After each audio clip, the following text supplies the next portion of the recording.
મોરબીના માળિયા મિયાણા તાલુકાના પૂર અસરગ્રસ્ત ગામોની મુલાકાત દરમિયાન ધારાસભ્ય કાંતિ અમૃતિયાએ મહત્વનું નિવેદન આપ્યું। તેમણે કહ્યું તમામ સરપંચ અને તલાટી મંત્રીઓને સ્વભંડોળમાંથી વરસાદ પ્રભાવિત લોકો માટે રૂપિયા વાપરવા માટે ખુલ્લી છૂટ છે। ધારાસભ્યએ વધુમાં કહ્યું કે કોઈપણ ગ્રામ પંચાયતમાં થયેલ ડેમેજને રિપેરિંગ કરો। બધી પંચાયતોમાં પૈસા પડ્યા છે, સ્વભંડોળમાંથી પૈસા વાપરો, કોઈની મંજૂરી લેવાની જરૂર નથી, કોઈ ઓડિટ નહીં આવે અને તમને કોઈપણ પ્રકારની તકલીફ પણ નહીં પડે। બધી પંચાયત પાસે બધાય પાસે પૈસા પડ્યા છે। આજે હું લગભગ 12 ગામનો પ્રવાસ કર્યો, બધાય સરપંચને પૂછ્યું તમારા ખાતામાં કેટલા છે, 5 લાખ 7 લાખ। એટલે મારી વિનંતી છે કોઈની કાંઈ મંજૂરી નથી લેવી, સરપંચ અને મંત્રી સાથે મળીને ગામમાં પણ જે પણ જરૂરિયાત હોય એ કામ ચાલુ કરી દો, તમારું કાંઈ ઓડિટ નહીં આવે ને તમને કાંઈ તકલીફ નહીં પડે। દાહોદના અંતરિયાળ વિસ્તારોમાં અંતિમ યાત્રા નીકળવા પણ મુશ્કેલી જોવા મળી રહી છે। અહીંયા નડવાઈ અને સિમલિયા બુજુર્ગમાં સ્મશાન જવા લોકોને મુશ્કેલી પડી રહી છે। ગરબાડા તાલુકાના નડવાઈ અને સિમલિયા બુજુર્ગમાં સ્મશાન અને રોડના ભાવે લોકોને હાલાકી પડી રહી છે, જેના કારણે લોકો ખેતરોમાંથી અંતિમ યાત્રા લઈ જવા મજબૂર બન્યા। ચોમાસાના સમયે રોડ નહીં હોવાના કારણે કાદવ કીચડમાં અને મકાઈના ઊભા પાકને ખૂંદીને નનામીને લઈ જવાનો વારો આવ્યો। એટલું જ નહીં, સ્મશાનની પણ સુવિધા ન હોવાના કારણે ખુલ્લામાં ક્રિયાકર્મ કરવા ગ્રામજનો મજબૂર બન્યા। ગ્રામજનો દ્વારા અનેક વખત રજૂઆત કરવામાં આવી છે, છતાં સ્મશાન અને રોડની કોઈ જ કામગીરી થઈ ન હોવાનો ગ્રામજનોનો આરોપ છે। સ્મશાન ન હોવાથી ચોમાસાના સમયે અંતિમ ક્રિયા કરવામાં ભારે તકલીફ પડી રહી છે।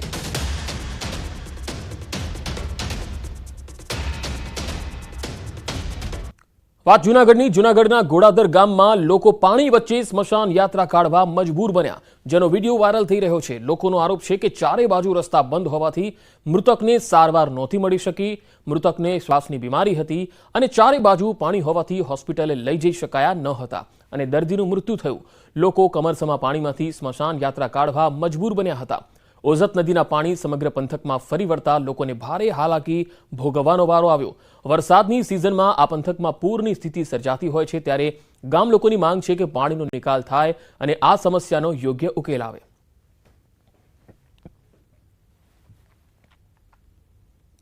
3 દિવસથી ઉપરવાસમાં ભારે વરસાદને કારણે અમારા સમગ્ર ઘેડમાં અંદાજે 100 ગામમાં ફરી એકવાર પાણીના પૂર ફરી વળ્યા છે। અમારી ઘેડની પરિસ્થિતિ એવી છે કે જીવતા તો બરાબર છે, તો માણસનું મૃત્યુ થાય ને તો પણ તમે એક વિડીયોમાં જોઈ શકો છો કે પાણીનો યોગ્ય નિકાલ કરે અને કાયમી આ પરિસ્થિતિનું નિર્માણ ન થાય ને એ માટે વહેલી તકે કામ કરે। બનાસકાંઠાના કાંકરેજના સિહોરીમાં સ્મશાન યાત્રામાં આખલાએ 5 લોકોને અડફેટે લીધા। સ્મશાન જતી વખતે આખલા વાખડતા 5 લોકોને અડફેટે લેતા 3 વ્યક્તિને ઈજા પહોંચી, જેમાં 2 વ્યક્તિઓને હોસ્પિટલમાં સારવાર માટે ખસેડાયા હતા। હવે આ એક ઘટના નહીં, જિલ્લામાં આવી અનેકવાર હુમલાની ઘટના બનતી હોવાનું લોકો જણાવી રહ્યા છે। તો બનાસકાંઠામાં જોઈ શકાય છે કે અહીંયા આખલા વાખડતા 3 લોકોને ઈજા થઈ અને આ રખડતા ઢોરના આતંકનો હવે ક્યારે અંત આવશે, લોકો આ પૂછી રહ્યા છે તંત્રની ટીમને। સ્મશાન યાત્રામાં આખલાઓનો ત્રાસ જોવા મળ્યો હતો। આખલા વાખડતા 3ને ઈજા થઈ છે। અમે 3 તસવીર અલગ અલગ બતાવી રહ્યા છે, દાહોદ, જૂનાગઢ અને બનાસકાંઠા। આ ત્રણેય તસવીરમાં જોઈ શકો છો કે પહેલી તસવીર પાણી વચ્ચે અંતિમ યાત્રા કાઢવા લોકો મજબૂર બન્યા છે। જૂનાગઢમાં પણ કંઈક આવી જ પરિસ્થિતિ છે, ચારે બાજુ પાણી અને તેને સારવાર ન મળી શકી એટલે મૃત્યુ થયું અને પાણી વચ્ચે અંતિમ યાત્રા નીકળી। અને ત્રીજી તસવીર કે અંતિમ યાત્રા નીકળતી રહી અને એ વખતે આખલાઓ બાખડ્યા અને આ જે અંતિમ યાત્રામાં જે લોકો જઈ રહ્યા હતા તેમની સામે તેમને હુમલો પણ કર્યો અને તેના કારણે 3 લોકોને ઈજા પહોંચી।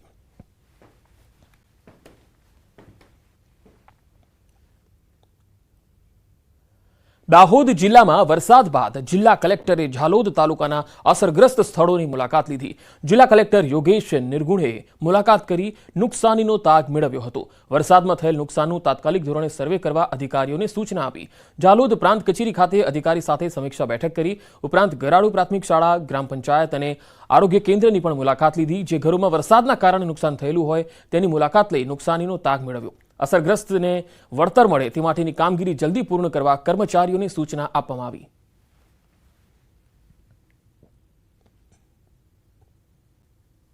પણ રોડ રસ્તાઓ ખરાબ થઈ ગયા હોય એના ઉપર પેચવર્કની કામગીરી તાત્કાલિક ધોરણે થાય એના માટે પણ લોકલ વહીવટીતંત્રને સૂચના આપવામાં આવેલ છે. વરસાદના કારણે જે ઘરોને નુકસાન વગેરે થયું છે એની પણ મુલાકાત લેવામાં આવેલી છે. તો વહીવટીતંત્ર સારી રીતે કામ કરી રહ્યું છે અને જે કંઈ સર્વેની કામગીરી છે તાત્કાલિક ધોરણે પૂર્ણ કરવા માટે પ્રયત્ન કરી રહ્યું છે. ભારે વરસાદથી રાજકોટમાં પડેલા ખાડાઓને કારણે લોકોના જીવ જોખમમાં મુકાયા છે. આવી સ્થિતિ વચ્ચે રાજકોટ ટ્રાફિક પોલીસની સરાહનીય કામગીરી સામે આવી. ભૂમેશ્વર પાસે ખાડાને કારણે બાઇક સ્લીપ થતા યુવક નીચે પટકાયો, જેના કારણે યુવક બેભાન થઈ ગયો હતો. ત્યારે ટ્રાફિક શાખાના પોલીસ કોન્સ્ટેબલ મેહુલ નાટડાએ CPR આપી યુવકનો જીવ બચાવ્યો. પોલીસ કોન્સ્ટેબલે CPR આપીને યુવકને તાત્કાલિક સારવાર માટે ખસેડ્યો.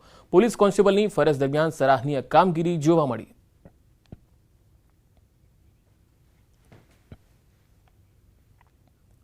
મહીસાગરના કોઠંબા વણઝારિયા ફળિયામાં 1 મહિના અગાઉ નવો બનેલો ડામરનો રસ્તો તૂટી ગયો. 1 કિલોમીટર સુધીનો ડામરનો રસ્તો 1 મહિના અગાઉ બનાવવામાં આવ્યો હતો. ડામરનો રસ્તો બંને સાઈડથી બેસી ગયો અને મોટી મોટી તિરાડો પડી. ડામરના રસ્તાની બંને સાઈડો કોન્ટ્રાક્ટર દ્વારા પૂરવામાં ન આવતા રોડ તૂટવાનો ગ્રામજનોએ આરોપ કર્યો. આખા રસ્તા પર સાઇડ સોલ્ડરિંગ પણ નથી કરાયું. અધિકારીઓ અને કોન્ટ્રાક્ટર દ્વારા મિલીભગત કરીને મોટો ભ્રષ્ટાચાર કરાયાનો આક્ષેપ થયો. ગ્રામજનોએ કહ્યું કે 40 વર્ષ બાદ પહેલીવાર બનેલો ડામરનો રસ્તો માત્ર 1 મહિનામાં તૂટી ગયો.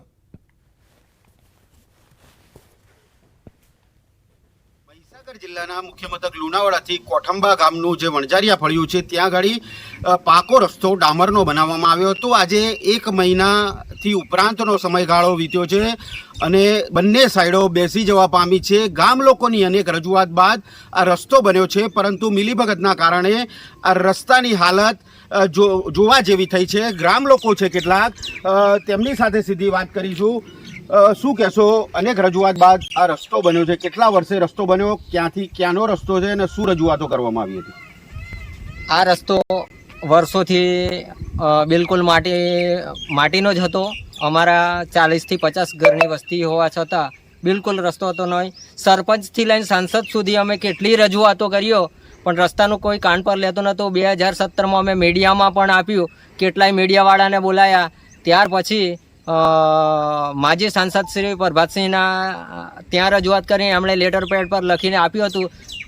તેમના થકી આ રસ્તો મંજૂર થયો અને આટલા વર્ષો પછી રસ્તો બન્યો તો કોન્ટ્રાક્ટર અને કર્મચારીઓની મિલીભગતથી આ રસ્તો એવો બનાવ્યો કે જેના હજુ તો પૂરા 2 મહિના થયા નથી. ત્યાં તો રસ્તાની બે સાઈડો તૂટી ગયો. અમે કોન્ટ્રાક્ટરને કીધું હતું, સાહેબ અહીંયા સાઈડ સોલ્ડર કરો, માટી પૂરણ કરો, પણ એ તો કહેતા થશે કરીને જેમ તેમ કરીને કામ પૂરું કરીને ચાલ્યા ગયા. બિલકુલથી બંને સાઈડો પૂરવાના ના કારણે બંને સાઈડો ડામરની બેસી જવા પામી છે. શું કહેશો? બંને સાઈડો બેસી જવા પામી છે, મહિનો નથી થયો રસ્તો બને, શું કહેશો? હા સાહેબ, આ ગોવિંદભાઈ જે બોલે બરાબર છે. અમે કેટલીક રજૂઆતો કરી છે સાંસદ સાહેબને અને અમના સાથે જોડે રહીને કરી છે. લગભગ વર્ષો પછી આ રસ્તો બન્યો છે અને જે 1.5 મહિનાની અંદર લગભગ 1.5 ફૂટ ઘણી જગ્યાએ તૂટી ગયો છે ડોમર અને સાઈડો હજુ સુધી પૂરી નથી. કહીએ કે 1 મીટર પૂરવાની આવે, હજુ પૂરાઈ નહીં સાઈડો. રસ્તો તૂટી ગયો છે, શું માંગ કરો છો? રસ્તો રિપેરિંગ થવો જોઈએ કે શું માંગ કરો છો? રસ્તો રિપેરિંગ થવો જોઈએ, કારણ કે પહેલાં અમે કહ્યું કે સાહેબ આ સાઈડો તો તમે પૂરો તા કે ભાઈ રસ્તો બની ગયા પછી અમે સાઈડો પૂર્યું, પણ એ તો રસ્તો બન્યા પછી તો ઊભા જ નહીં રહ્યા. અમારે કેવું કને અમે તો એમને ઓળખીએ ના, એટલે સાઈડો પૂર્યા વગર જ જતા રહ્યા. હવે 2 બાજુ સાઈડો બેસી ગયો અહીં. આ તો સાઈડ આપવી હોય તો કતો ગાડીવાળો હોય તો એ અમારે એક ભાઈ ડોગરમાં ભરાઈ ગયેલા, અકસ્માત થયેલો. હા, એટલે ડોગરમાં પાણી પી ગયા ગાડી લઈને, તો પડી ગયેલા હતા, ઊભા કર્યા પાછા. જી બિલકુલથી અનેક અકસ્માતો પણ થઈ રહ્યા છે સાઈડો ના પૂરવાના કારણે. શું માંગ છે? આ રસ્તો તૂટી ગયો છે, કેવી કાર્યવાહી થવી જોઈએ કોન્ટ્રાક્ટર પર અને અધિકારી પર? કોન્ટ્રાક્ટર ઉપર એવી કાર્યવાહી થવી જોઈએ કે ફરીવાર આ ટાઈપનો ભ્રષ્ટાચાર કરે ને ગામડાના જે અભણ અને અશિક્ષિત લોકો હોય એ લોકો જોડે છેતરપિંડી કરવા ના જોઈએ. અને જો આ રીતના ભ્રષ્ટાચારવાળું કામ કરતા હોય તો એ કોન્ટ્રાક્ટરના લાયસન્સો પણ રદ થવા જોઈએ, એ લોકોના ટેન્ડરો પણ રદ થવા જોઈએ. મિતેશ ભાટિયા, ન્યૂઝ 18 ગુજરાતી, મહીસાગર.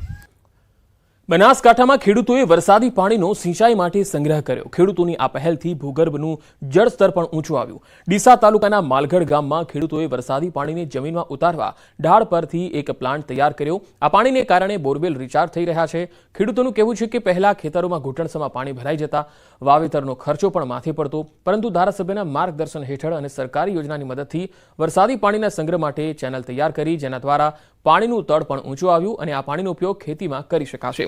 બનાસકાંઠામાં પાણીની સમસ્યા વિકટ હોય છે, ત્યારે બધા જ ખેડૂતો આ રીતે પાણીનો સંગ્રહ કરે તો ખેતી માટે સારો એવો ફાયદો થઈ શકે તેમ છે. અમારા ખેતરમાં ખૂબ બધું પાણી ભરાતું હતું. 20 વીઘા જગ્યા છે મારે. પછી અમે પરવીનભાઈએ કહે કે સરકારી લાભ મળે છે મનરેગા અંતર્ગત, એટલે પછી અમે ચેમ્બર બનાવ્યું 9x9નું 9 ફૂટ ઊંડું. એમાં ગેવલ, કપચી ને કોલસા ને એવું બધું નાખી પાણી 20 વીઘોનું મારું એક જ ઢાળ કરી ચેમ્બર સુધી લાવ્યું. એ ચેમ્બરથી સીધો જૂના બોરવેલમાં રિચાર્જ થાય. ડીસાના ધારાસભ્ય શ્રી પરવીનભાઈ માળીએ પાણીનું જળ ભૂગર્ભ કરવાનું સિસ્ટમ કર્યું છે. એના લીધે ખેડૂતો ખેતરની અંદર કે એના ઘરની આજુબાજુ કુંડીઓ બનાવી ગેવલ ભાઠા નાખી, પથ્થર નાખી અને એ પાણી બોરની અંદર મૂકે છે. એટલે અમારે ખેતરનું પણ પાણી નિકાલ થઈ જાય અને એ પાણી જમીનની અંદર જાય, એના લીધે અમારું પણ તળ પણ અધર આવી જાય છે. એના લીધે આવા દરેક ખેડૂતોને નમ્ર વિનંતી છે કે આવી સિસ્ટમ કરો, એટલે આપણા તળ ઊંચા આવી જાય અને આપણું પાકને પણ નુકસાન ના થાય. જળ પ્રલય બાદ હવે લંપી વાયરસનો પગ પેસારો. સુરતના કામરેજમાં ગૌવંશમાં જોવા મળ્યા લક્ષણો.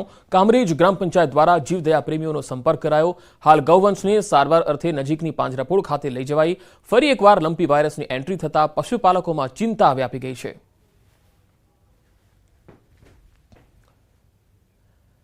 રાજકોટના ગોંડલ તાલુકાના અનીડા અને ભાલોડીના ગ્રામજનોમાં પીજીવીસીએલ સામે ભારે રોષ છે.